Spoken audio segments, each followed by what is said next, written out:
বৰ্তমান উপস্থিত আছো নাজিয়া সমজিলা অন্তৰ্গত সন্তক চাহ বাগিচাত এটা পৰিৱেশ দেখাব খুজিছোঁ। আচলতে যি কিছুদিন ধৰি যি নেৰানেপেৰা পৰা যি বৰষুণ হ'ল, নাগালেণ্ডত যি ডাৱৰ বিস্ফোৰণ হ'ল, তাৰ ফলত আচলতে নাজিয়া সমজিলা অন্তৰ্গত প্ৰত্যেকখন গাঁও আচলতে ৰাজ্যৰ প্ৰত্যেকখন গাঁও বানাক্ৰান্ত হৈ গ'ল। শ শ পৰিয়াল আচলতে এটা শোচনীয় এটা অৱস্থাৰ সৃষ্টি হৈছে। আৰু শিৱসাগৰ জিলা প্ৰশাসন বা নাজিয়া সমজিলা প্ৰশাসনে আচলতে এই যিসকল বন্যতা আছে আচলতে এখন দুখৰ ছবি বুলি ক'ব লাগিব। তেওঁলোকক বৰ্তমান চাউল, দালি, নিমখ দিছে আৰু কেনেকুৱা ধৰণৰ ব্যৱস্থা কৰিছে ইয়াৰ স্থানীয় কেইবাজনো ব্যক্তি আছে, মই তেওঁলোকৰ পৰা জানিব বিচাৰিম। হয়, আমাৰ ইয়াত সন্তক বিহুবৰ হিলনি বানপানী হ'ল আৰু এনেকুৱা এটা বানপানী হ'ল যিহেতু নেকি আপোনাৰ ঘৰ মানুহৰ একো এটা বস্তু নাবাছিলে। কিছুমান ব্যক্তিয়ে নিজৰ পিন্ধা কাপোৰযোৰহে লৈ ওলাব পাৰিছে, এটা বেজীও লৈ ওলাব নোৱাৰিলে। এনেকুৱা আমাৰ ইয়াত পৰিস্থিতি হৈছে আৰু আমি প্ৰশাসনৰ ফালৰ পৰা আমি সম্পূৰ্ণ সুবিধা এটা পাইছোঁ। আৰু যিসকল মানুহৰ ঘৰ এতিয়াও বুৰি আছে তেখেতসকলক আমি বাগিচাত আনি আমাৰ বাগিচাৰ ক্লাবত, স্কুল ঘৰত, পূজাশালীত আমি তেখেতসকলক থাকিব দি আৰু আমি খোৱা বোৱা, পানীৰ যোগান চব ব্যৱস্থা কৰি দিছোঁ। প্ৰশাসনে পূৰা আমাক সহযোগ কৰিছে, লগতে আমাৰ বাগিচাৰ পৰিচালকেও আমাক সহযোগ কৰিছে। আৰু আমাৰ কালি আমাৰ লোকেল MLA নাজিৰা সমষ্টিৰ ময়ূৰ বৰগোহাঁই আহিলে, গোটেই ঘূৰিলে, তেওঁৰ ফালৰ পৰা যিখিনি চব সহায় সহযোগিতা কৰি দিছে। আৰু আজি আমি এই চৰকাৰৰ ফালৰ পৰা দিয়া ৰিলিফ আমি বিতৰণ কৰিছোঁ।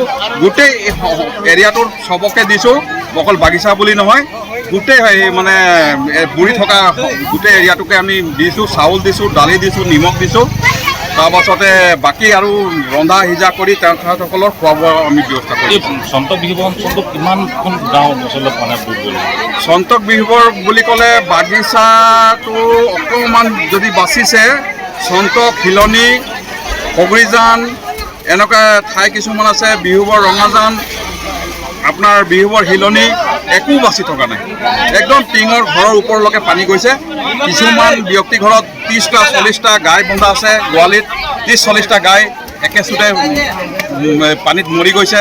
ছাগলী যি বস্তু পানী, টকা পইচা মানে ডকুমেণ্টছ আপোনাৰ একো উলিয়াব নোৱাৰিলে, চব বুৰি গ'ল। ঘৰ সৈতে বুৰি গ'লগৈ।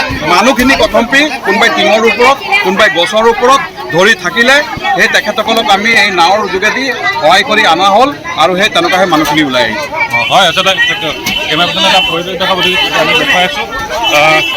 আমি পৰিৱেশ নিচলাগৰ দৰ্শকসকলক পৰিৱেশ দেখুৱাই আছোঁ। যিহেতু এয়া আচলতে নাজিয়া সমজিলা প্ৰশাসনৰ ফালৰ পৰা আচলতে স্থানীয় যি বিধায়ক মৰুগোহাঁই তৎপৰতাত আচলতে এনেদৰে সন্তক আৰু বিহুবৰ অঞ্চলত যিসমূহ বানাক্ৰান্ত ৰাইজ, যিসকল ক'বলৈ গ'লে এইসকল ৰাইজৰ কোনো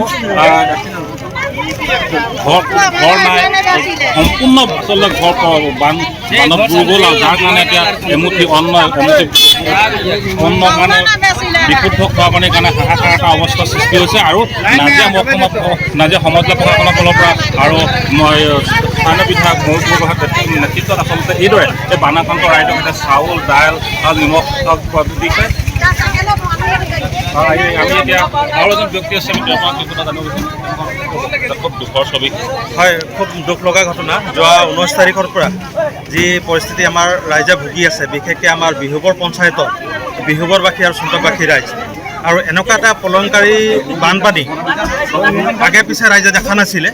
আৰু এইবাৰ যিটো পৰিস্থিতি হৈছে, অভাৱনীয়ভাৱে ৰাইজে দুৰ্যোগত ভুগি আছে। বিশেষকৈ বিহুবৰৰ যিসকল ৰাইজ আছে তেওঁলোকৰ পোহনীয়া জীৱ জন্তুৰ পৰা লৈ, বিশেষকৈ তাত কেইবাটাও নেপালী খুঁটি আছিলে।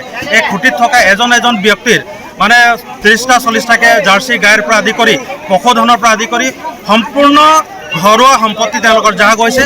আৰু আমি বৰ্তমানলৈকে গম পোৱালৈকে প্ৰায় 7জন মানুহৰ মানে মৃতদেহ উদ্ধাৰ কৰা হৈছে। আৰু আমি অনুমান কৰিছোঁ এতিয়াও চাগে বহু লোকৰ মৃতদেহ মানে বোকা বা পলসত পোত খাই আছে। আৰু আমি যিমান পাৰোঁ আমি ৰাইজৰ তৰফৰ পৰা আমি তেওঁলোকক সহায় আগবঢ়াই আছোঁ। আৰু বিশেষকৈ আমাৰ এই সন্তক বাগিচাটো আমাৰ বহু অঞ্চল আমাৰ মানে বানপানীৰ কবলত পৰিলে।